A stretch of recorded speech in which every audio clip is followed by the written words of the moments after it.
O capítulo começa com Yuji ouvindo a alma do Fushiguro. Megumi diz que gostaria de criar um mundo onde Tsumiki não tivesse que enfrentar a injustiça do mundo atual. Ele está refletindo sobre o seu desejo de proteger Tsumiki. Mesmo que ele não possa criar um mundo perfeito para ela, ele deseja manter a vida da garota segura ao seu alcance enquanto estiver vivo. Yo, Geeks, aqui é o LP e vocês estão no canal do Geek Brasil. Fiquem ligados que esse vídeo contém spoilers do capítulo 266 do mangá de Jujutsu Kaisen.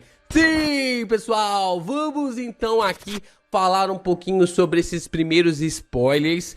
Tem algumas partes que foram bem estranhas nesses spoilers, que a gente vai explicar mais no final do vídeo, né? Eu acho que a galera ficou muito emocionada, falando algumas coisas assim e tal, mas calma, calma, respire, porque a gente vai sim extravasar, vamos extravasar em alguns pontos, mas outros a gente vai ficar um pouquinho mais ameno. A gente vai explicar, eu vou explicar pra vocês logo depois de você deixar o seu like, se inscrever aqui no canal e compartilhar esse vídeo com seus amigos. É muito importante você continuar reagindo aos nossos conteúdos para que o YouTube divulgue ainda mais os nossos vídeos. E hypa esse vídeo porque estamos de volta. Jujutsu voltou essa semana e a gente vai ter capítulos por um bom tempo, pelo menos a partir de agora, né? Já que semana que vem nós também já temos a confirmação do capítulo de Jujutsu. Então já deixa seu hypar pra gente ser indicado pelo YouTube, ser indicado pela plataforma e que mais pessoas conheçam o Geek Brasil.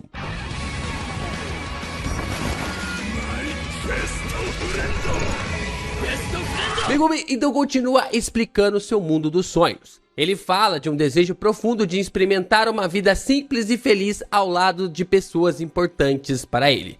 Fushiguro menciona a alegria de participar de atividades cotidianas, como comer refeições preparadas com carinho, ver roupas secando ao sol e caminhar ao lado de Itadori. Ele anseia por um sentimento de felicidade genuína ao compartilhar esses momentos e observar a partida de Tsumiki, indicando seu desejo de viver experiências cotidianas e emocionantes de forma plena e satisfatória. E cara, é muito legal como essa fala do Fushiguro se encaixa perfeitamente com aquilo que o Itadori falou para o Sukuna no capítulo passado, sobre que a vida está nas coisas simples e nas memórias dos outros. É muito engraçado que às vezes a gente acha que a vida está nas conquistas, só que a gente esquece que a vida na verdade está nas jornadas que temos que traçar, trilhar em meio às nossas conquistas ou frustrações. E assim a gente consegue perceber que estamos vivos enquanto permanecemos vivos para as pessoas que se lembrarão de nós. Essa fala do Fushiguro com esse pensamento do Itadori do capítulo passado se encaixa perfeitamente. E é exatamente o que o Itadori vai dizer agora. O Megumi tenta terminar ali a conversa dizendo que está tudo bem agora, mas o Yuji então toma a fala falando um pouco mais sobre o seu avô, sobre como o câncer, né, sobre como a doença havia tomado o pulmão do seu avô, como o câncer havia tomado o pulmão do seu avô. O Asusuki rejeitou assim os tratamentos agressivos devido aos efeitos colaterais severos, uma decisão que Yuji não compreendia na época, principalmente porque se sentia fisicamente forte e achava que poderia suportar situações difíceis. Inicialmente, ele via a eutanásia e a recusa de tratamentos como problemas distantes, algo que não afetava sua vida diretamente. No entanto, ao ingressar na escola Jujutsu e enfrentar experiências extremamente duras e traumatizantes, Yuji começou a entender melhor as escolhas difíceis feitas por pessoas como seu avô, compreendendo as complexidades e as realidades dolorosas que elas podem dar para as pessoas, podem fornecer para as pessoas de uma forma cruel. A vida, ela tende-se a ser complicada. Às vezes a gente tem picos de alegria, mas é como a gente deve lidar com os momentos mais cotidianos da nossa vida que faz ela ser mais leve. Mas a qualquer momento a gente pode tomar uma rasteira, né? E é exatamente como o Rocky Balboa fala, né? A vida ela tá ali pra te dar uma rasteira.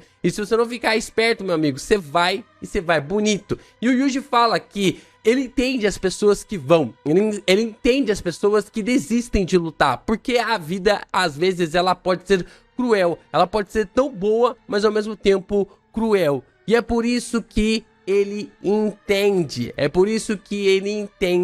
o que o Fushiguro vai fazer. Ele entende sobre o Fushiguro deixar de viver, de não querer viver mais agora. Nós voltamos então de volta para a realidade e o Sukuna abre o cesto de Vimy para conter o domínio do Yuji. Assim que o Sukuna faz isso, vemos ele retornando para sua forma original com os 4 braços. Isso aqui é bem interessante porque tá bem confusa essa parte sobre o acerto garantido do Itadori ou não. Ou se o acerto garantido do Itadori fez com que o Sukuna ficasse ali na forma que o Itadori tem. Porque assim que ele ativa o cesto de Vimy, ele volta para sua forma de 4 braços. Tá meio confusa essa parte ainda, mas eu espero que o Gege acabe nos explicando isso nos próximos capítulos, ou pelo menos ali num próximo volume. Sukuna diz que não pode usar o método de Gojo para redefinir sua técnica amaldiçoada, queimando seu cérebro usando a técnica de energia reversa, porque é muito arriscado de executar, já que seu cérebro ainda está sendo afetado pelo domínio do Gojo. Então, finalmente, nós temos a explicação sobre por que o cesto de Vimy é ainda uma ferramenta muito interessante. O narrador explica que o cesto de Vimy e o domínio simples são mais fracos em saída em comparação aos domínios reais. Mas, ao manter o sinal de mão intacto, mesmo após ativar o cesto de Vimy, Sukuna compensou a saída que faltaria e continuou a lutar sem ser sobrecarregado pelo domínio do oponente. É por isso que o Sukuna prefere usar o cesto de Vimy em vez do domínio simples. Por mais que o domínio simples tenha toda aquela conjuração de ter que fazer ali um pacto na escola e tudo mais, também dá para aprender por observação. E se tem alguém que dá, que a gente tem certeza que pode aprender algo por observação, é o Sukuna. Então não faz sentido ele estar escolhendo o cesto de Vimy em vez do domínio simples, se o domínio simples fosse mais eficaz do que o cesto de Vimy. Então, tendo os 4 braços, fica mais fácil para o Sukuna lutar dessa forma. Então, tendo 4 braços, fica mais fácil para o Sukuna lutar dessa forma. Nenhuma escolha que esse desgraçado faz é à toa. Ele mantém 2 de suas 4 mãos ocupadas, fortalecendo a saída do cesto de Vimy para que ele não seja engolido dessa forma pela expansão de domínio, e com isso ele pode continuar a lutar. Mesmo ali sendo esmagado pelo acerto garantido pela expansão de domínio, se ele manter a saída ativa do cesto de Vimy, ele vai continuar lutando contra o seu oponente. Sukuna então vai pra cima do Yuji, mas o Itadori já começa a atacar as mãos que estão segurando o cesto. Mas o Sukuna distribui porrada no Itadori de tudo quanto é lado, macetando a cara do Yuji e lhe mandando para longe. O Itadori finalmente recupera o equilíbrio e o Sukuna começa a gritar, dizendo que está até mesmo surpreso com a intensidade de sua própria raiva ao ser menosprezado pelo Itadori. Ele revela que a indignação que sente é tão grande que não quer apenas que os humanos, além do Itadori, paguem pelos atos do Yuji, mas sim que todos, exceto o Itadori, espiem pelos seus atos. Essa parte ficou meio confusa, depois eu vou dar uma olhada lá na versão completa sobre o que o Sukuna quis dizer com isso.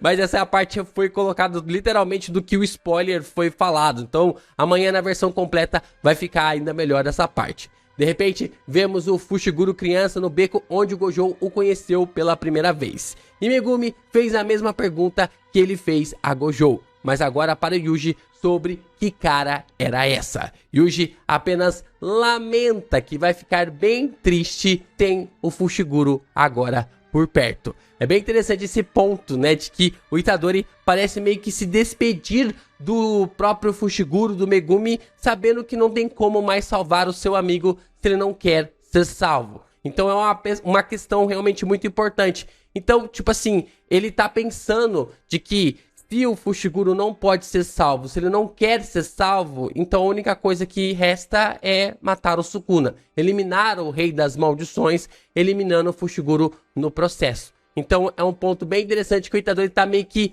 respeitando a escolha do Fushiguro. se ele quer morrer, então eu vou dar essa morte para ele. No mesmo instante, a perna do Sukuna então é afundada nas sombras. Fushiguro Megumi acaba revivendo. Sukuna revela que a alma de Megumi Fushiguro, que ele havia submergido usando a técnica conhecida do banho, foi reavivada devido à interferência do pirralho que utiliza o desmantelar na alma. Além disso, o Sukuna menciona que o Mahoraga, uma das invocações ali do Fushiguro, foi destruído, resultando na perda da funcionalidade da técnica das 10 sombras. Yuji dá um forte soco no rosto do Sukuna, que o joga para longe. Itadori sorri ao perceber que Megumi está ajudando ali a revidar contra o Sukuna. Yuji dá uma sequência de socos na cara do Sukuna, formidável, inacreditável. O Itadori vai batendo no Sukuna de tudo quanto é lado, mas o rei consegue desvincular a tempo. O Itadori está veloz demais e se gruda na cabeça do Sukuna, mas o rei das maldições faz a mesma coisa. E aqui, meus amigos, aqui a gente tem o suprassumo deste capítulo. Que painel incrível! É uma página incrível de Gege Akutami. O Yuji e o Sukuna dão uma sequência de socos, um na cara do outro ali, é uma forma realmente absurda. O Sukuna gruda o Itadori de um lado, a porrada do outro assim, o Itadori gruda o Sukuna gruda o Itadori, vai soco pra tudo quanto é lado. Caraca, que sensação incrível! É tanta porrada inacreditável nesse painel, velho, que caraca, velho, ficou realmente muito legal e ficou um painel muito bonito, né? Além, você vê toda a expressão ali do Sukuna, toda ali a forma dos seus braços, tentando bater no Itadori, e o Yuji não para. Sukuna então perde a disputa com o cesto de Vime, porém, e ativa mais uma vez. Você não tinha falado que isso era meio tedioso pro Gojo, Sukuna? E agora tá pagando aí, né? Tá pagando com a língua, né? Tá acontecendo, né? Estamos de olho. Você falou pro Gojo usando o domínio simples várias vezes pra se proteger do acerto garantido, e agora você reativa novamente o cesto de Vime? Ah, nós estamos de olho. Sukuna pensa que sua técnica reversa é inútil contra os ataques do pirralho. O cesto de Vime vai quebrar outra vez se ele continuar lutando dessa forma. Mas, instantaneamente, cortes saem voando e a ferramenta ou a técnica amaldiçoada do Itadori que ele equipou em seu braço se transformou em pedaços. O Yuji percebe que Sukuna usou a técnica do Gojo de reiniciar a técnica amaldiçoada que foi queimada através do domínio. O Sukuna finalmente acabou usando ali a técnica de reversão no seu cérebro para danificá-lo e ao mesmo tempo restaurar, para diminuir o cooldown de uma técnica amaldiçoada depois que você utiliza a expansão de domínio. O Sukuna estava meio receoso de fazer isso porque podia prejudicar o seu cérebro, mas mesmo assim ele falou, cara, se eu não usar isso, eu vou apanhar aqui do Itadori e eu vou tomar um acerto garantido e já era, né? Não vai ter mais para onde recorrer. Então ele faz isso, dá certo, ele ativa os cortes e usa contra o Itadori. O Sukuna então sorri, ativando o selo de mão para expandir o seu domínio. No próximo quadro vemos ele dizer expansão de domínio, porém os seus olhos ficam assustados. Com algo. Ele não chegou no resultado que queria, o que lhe deixa totalmente chocado. O capítulo termina com a gente vendo um dos dedos do Sukuna amarrado em um lugar misterioso, com uma espiral de escadas. Vamos lá, alguns pontos pra gente abordar aqui logo de relance, porque a gente tá abordando em cima de spoilers. Amanhã, na versão completa do capítulo, a gente vai conseguir abordar temas e pontos mais interessantes. Mas a gente pode observar que essa conversa do Itadori com o Fushiguro tá com muita cara de já ser no final da luta, né? O Yuji pode estar se despedindo do seu amigo, né? A forma como o Itadori, ele já derrotou o Sukuna, já matou o Rei das Maldições e provavelmente esteja se despedindo do Fushiguro. Ou é isso que Gege quer que a gente pense?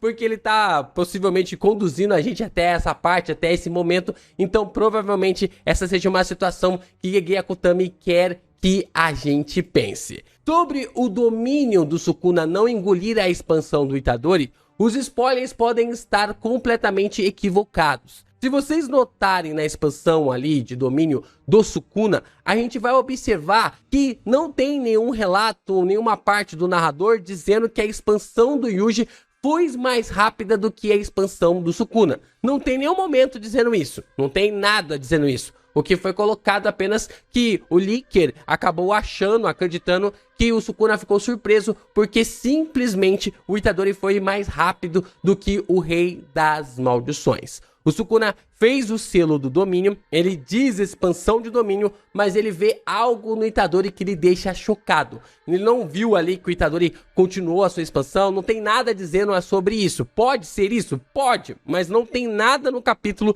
dizendo que o Itadori foi mais rápido, que a sua expansão de domínio foi mais veloz do que a expansão do Sukuna. A questão é saber do que se trata isso. O que é essa luz que o Sukuna viu? Se essa luz é a luz do final do túnel. Enquanto eu tava gravando isso, eu acabei esquecendo de mencionar os dedos faltantes ali da mão do Itadori. Ele tem ali o dedo mindinho e o dedo anelar, que da mão esquerda, que é a mão esquerda? É, a mão esquerda, né, que tá pra cá, então provavelmente seja a mão esquerda.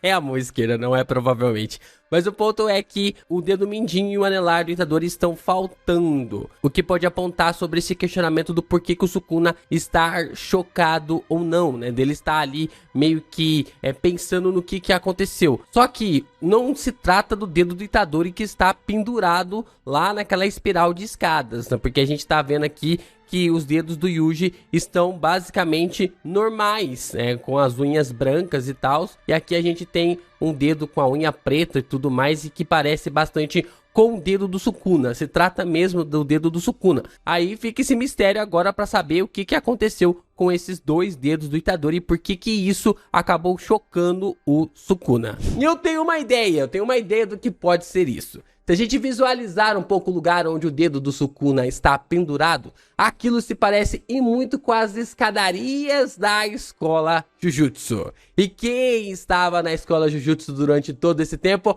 Quem está na escola Jujutsu durante todo esse tempo? Nobara Kugisaki. Ah, meus amigos! No momento em que o Sukuna expandiria seu domínio, ele tomou uma martelada em seu dedo. Mas antes disso, o Sukuna foi levado ao erro. O Yuta nunca disse que Arika havia comido o dedo do Sukuna. Quem chegou nessa conclusão foi o próprio rei. Se a gente voltar lá no capítulo em que o Yuta usa o desmantelar e depois o Sukuna pensa na Arika ter consumido o seu último dedo, a gente vai observar que quem chega nessa conclusão é o Sukuna, porque essa era uma informação. Esse era um ponto que poderia ser usado contra o próprio Rei das Maldições a qualquer momento, como está sendo utilizado agora, como pode, na verdade, estar sendo utilizado até agora. O que pode então ter acontecido aqui é que o Itadori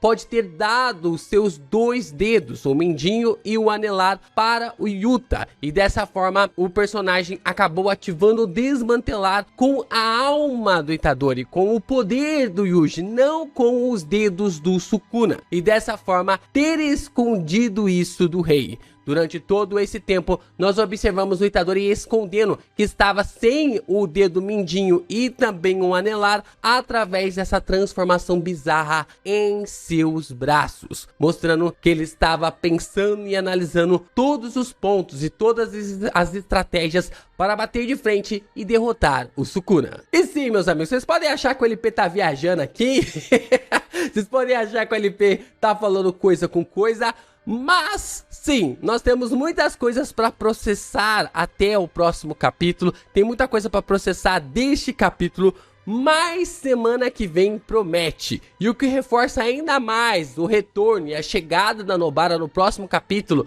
é que o 267, a edição 267 de Jujutsu Kaisen, está na capa da Weekly Shonen Jump e com página dupla colorida. Veremos como tudo isso vai acabar.